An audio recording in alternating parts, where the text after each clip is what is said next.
Hello, my name is Rkt-io, and in this talk, I'm going to present you Rkt-io, a direct.io step that we developed for trusted execution environments. So Rkt-io is around the question, how can we protect the user application when it runs in an untrusted cloud from both tenants and cloud operators?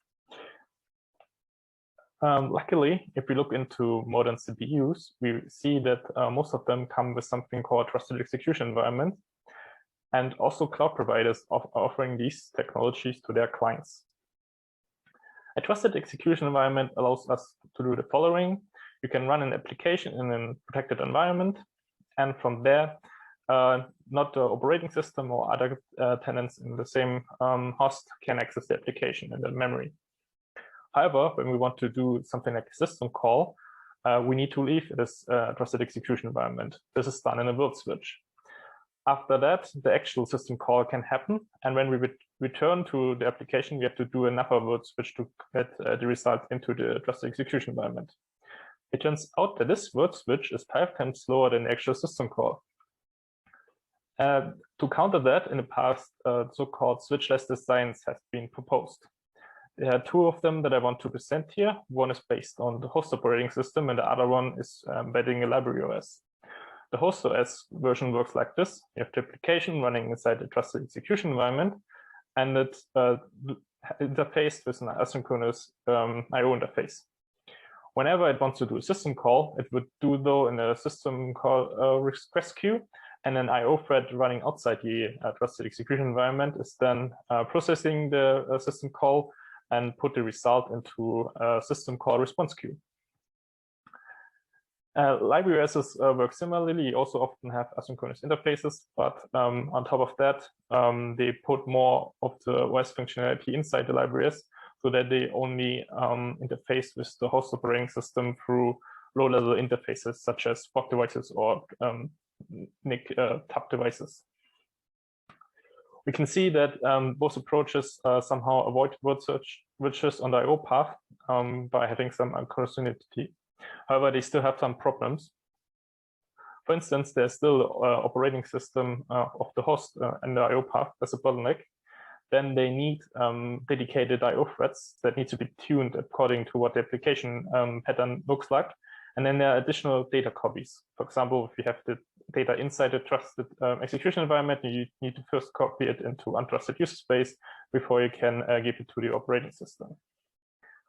On the other hand, library OS approaches often only provide you with a subset of the Linux API, which then imposes problems when you want to port applications to this environment. Rkt-io, on the other hand, combines the library OS with direct.io interfaces. This works like this. So the application talks to some system call interface, and this goes then to libOS. This libOS, in our case, provides full Linux compatibility, as I will show later. And as well, it's connected to a directory interface that can talk to the hardware directly through shared host memory. This allows us to bypass the OS and perform less copies and other optimizations, as we'll show later.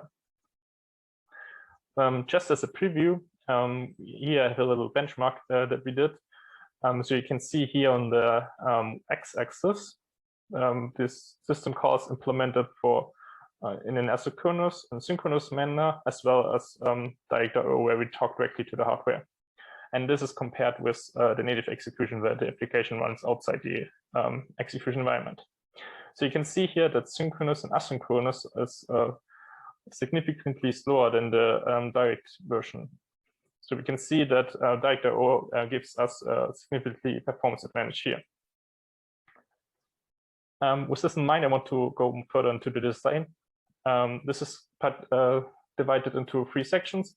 First, I want to show you how the I/O stack is separated from the host, how we handle hardware events, and how we can optimize the data path. First, how we become independent from the host operating system. So that we use the following technique. For the network access, we depend on something called TBDK, which allows us to directly access network interfaces from within the trusted execution environment. However, this has some disadvantage because DVDK itself doesn't provide any TCP/IP stack, and also doesn't provide the socket abstraction that applications expect. For the storage side, we use SPDK, which is the equivalent to access NVMe devices from user space. Also here, we have no file system support from their side, and also no file abstraction in this case. So the question is, how do we maintain compatibility with these low-level interfaces for existing applications? And here the answer is we provide libc, which is linked against the application, and it also provides the Linux API. We're using the following trick. We have a library OS called the LKL. So this is actually a library port of the Linux kernel. So this gives us basically all system calls that you find in Linux itself, as well as the network stack and file systems that you can find on Linux. This under this layer, we implemented DVDK and SPDK as drivers that we can, and they provide their functionality then to the network and file system stack. This allows us to bypass the host and access the hardware directly. Now a bit about how we handle I/O events. So traditionally, if you have a network driver, the NIC will send at some point NICs interrupts to the NIC driver. This allows them to, so the NIC driver knows when he can insert more data into the queue, as well as when there's data in the receive queue. However, this would cause world switches because we cannot receive interrupts directly inside the execution environment. So the solution here is to go for polling. And the thing about polling is that many modern network drivers use polling anyway, because there's so many interrupts that polling at some point is more efficient than handling interrupts. So when the TCP/IP stack wants to send data, it would just send them to the send queue. And when it wants to receive data, there's a polling thread that will watch for the receive queue, and it will also watch for the send queue in case there's data removed from there.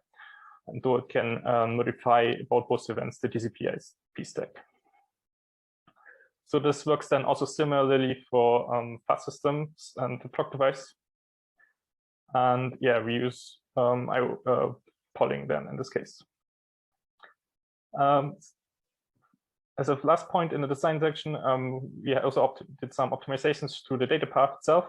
So for that, I want to show you what a native implementation for a libOS would work like.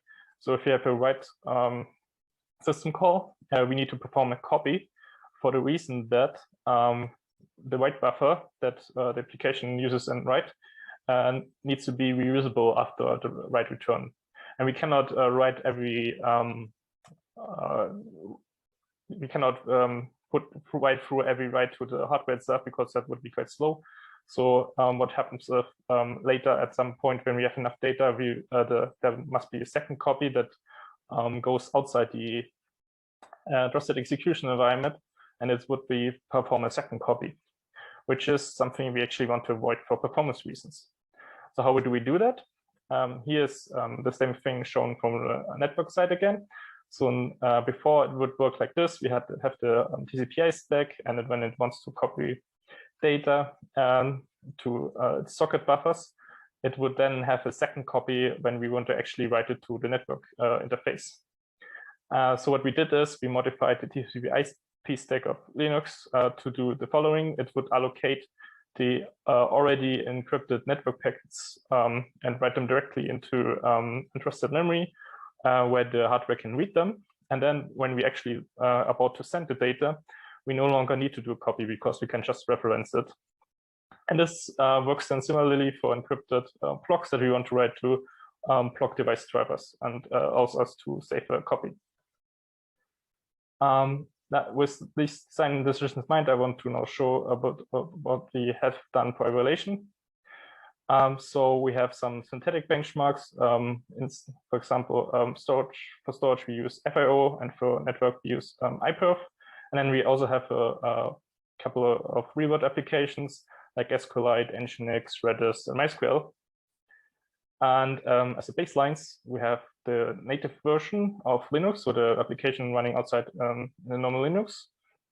And then for the secure baselines, we picked Scone, which is representative for host-OS based SGX enclave, and then we have SGX-RKL, which is also library OS. In the interest of time, in this version of the talk, I only will show you MySQL, and the longer version you can also see it on the other benchmarks. So when we evaluated MySQL, there was something interesting happening. So we can see here on the y-axis the throughputs in seconds, and on the x-axis the different systems, native, SGX-RKL, Scone, and Rkt-io, and the same thing for the latency. And we see that SGX-RKL is fast, and Rkt-io is faster than both native and Scone. So what did happen here when we looked at the system calls itself of the benchmark, we saw that futexes in the native version is faster than is more often used than any other system call, and this is because MySQL performs table locks whenever you do a query. So it turns out in our case in libOS, futexes are implemented in user space, and context switches as well. So it can fast switch between the different query threads in MySQL, and this gives us a performance advantage in this case. So with this last result in mind, I want to conclude my talk. So what have we learned today? That SGX implementations are not designed for high performance I/O. The OS is still still a bottleneck in the I/O path. I/O threads are requiring tuning to find the optimal number of threads. Then there's still additional data copies that can be avoided. Rkt-io, on the other hand, provides fast and transparent access to I/O devices. We maintain full Linux API compatibility, and it's performant, and you can download it from here on this link. And with this, I want to thank you for your attention and end my talk.